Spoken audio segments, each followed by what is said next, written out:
Kalau kita sudah tahu maknanya, maka kita akan ambil rawatan yang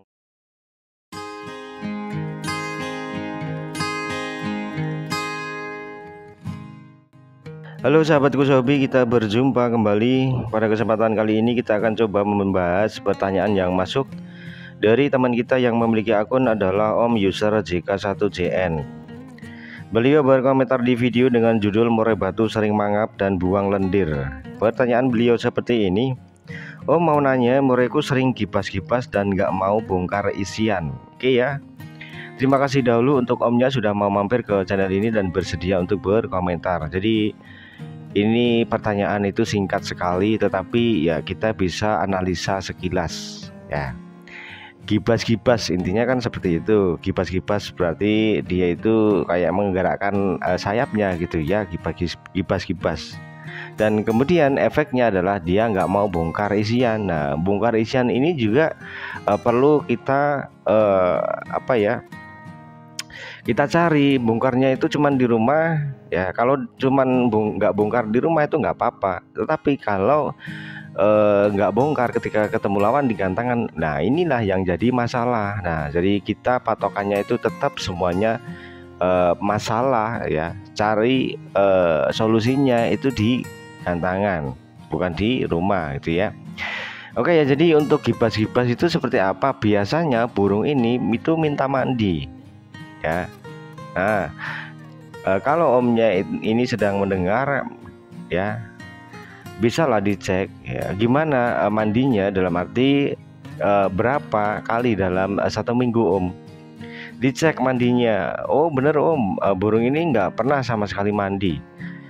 Oh burung ini susah mandi, walaupun ditaruh di karamba dia itu nggak mau mandi, walaupun disemprot dia itu nggak mau mandi. Nah kita cari ya. Kita cari dalam hal dia mau mandi itu dengan cara yang bagaimana ya. Jadi memang burung yang pengennya mandi ya, tetapi ketika dimasukkan di karamba dia nggak mau mandi. Ini ada sebabnya ya. Sebabnya tentunya adalah kebiasaan sebelumnya. Dia mungkin nggak pernah dulunya itu diberikan mandi di karamba. Ada yang takut dengan air di karamba, ada yang takut dengan ruangan karamba. Masuk karamba aja tak takut dianya ya. Ada yang tidak tahu caranya masuk karamba itu ada. Jadi memang serumit ini belajar dari segi mandi saja. Nah, bagi teman-teman yang mendengar ini pasti pernah mengalami kalau sudah lama bermain burung murai batu. Masa nggak tahu Om, burung nggak tahu mau masuk karamba itu nggak tahu. Banyak, saya sudah sering mendapatkan burung yang seperti ini. Dia itu padahal sudah dibukakan pintunya dari kandang dan juga karamba. Nah, dia itu nggak tahu cara masuknya ya. Harus ribet dahulu, harus diambil pangkringannya yang atas dahulu di kandangnya itu. Sudah disisakan satu tangkringan yang di bawah sangkar itu ya, di sangkar. Itu dia belum tahu juga gitu ya cara masuknya. Kemudian kita harus dekatkan tangkringannya ke pintu. Ya, biar nangkring itu ngelihat pintunya. Itu juga ada. Jadi ya itulah ya, kita cari dahulu ya, untuk agar dia itu mau masuk ke karamba ya. Kalau akan kita bahas untuk mandi ya, untuk mandinya itu kenapa dia itu nggak mau mandi ya, banyak sekali faktornya, macam-macam, beda burung beda kemauan ya, beda karakternya. Karena apa ya, tentunya adalah berhubungan dengan rawatan sebelumnya, terutama pada mandinya. Intinya untuk gibas-gibas itu ya kebanyakan rata-rata sih dia itu memang dia pengen mandi, kemudian ya sudah kita berikan saja kemauannya ya.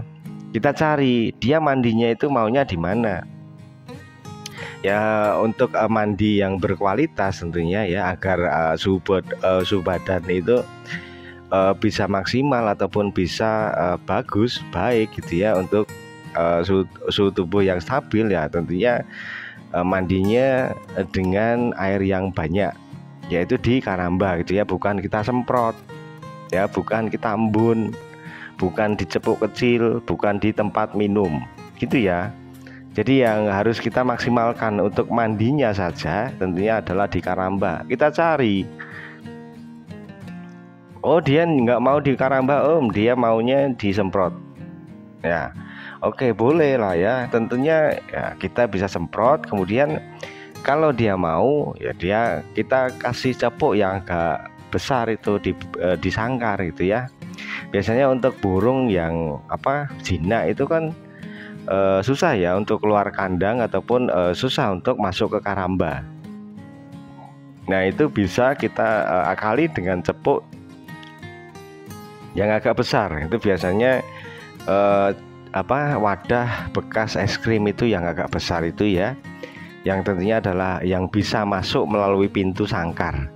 Itu kan kenapa saya sarankan cepuk agak besar ya, biar airnya banyak. Kemudian kita sambil pantau di situ mandinya, terutama kalau dia sudah nyemplung gitu ya. Kemudian otomatis airnya yang di dalam cepuk itu sudah berkurang ya, kita tambahin lagi gitu loh ya. Jadi intinya biar mandinya itu berkualitas, airnya banyak.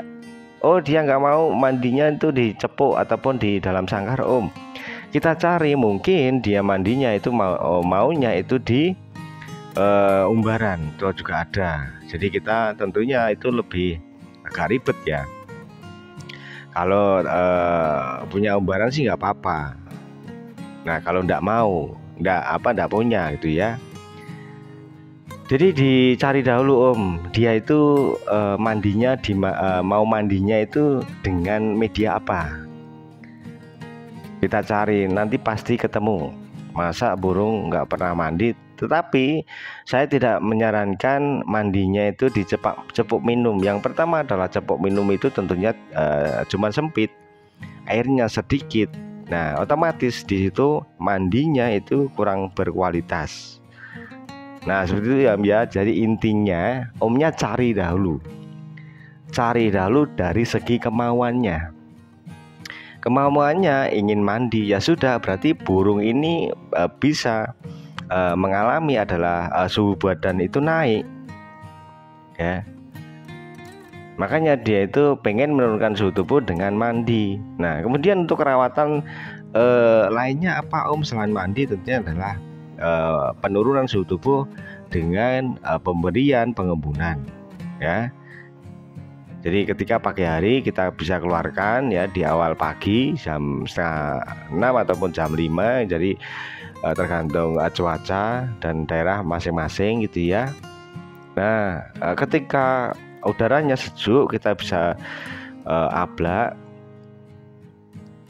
agar suhu tubuhnya itu menurun ya. Kemudian ketika siang hari ya, ketika panas gitu ya, kita bisa ablak di bawah pohon ataupun di tempat yang sejuk gitu ya. Jadi untuk rawatan yang lain selain mandi dan juga embun itu bisa diablak. Intinya kita itu tahu dulu makna dari gibas-gibas ya. Gibas-gibas itu kemudian kalau kita sudah tahu maknanya, maka kita akan ambil rawatan yang tepat.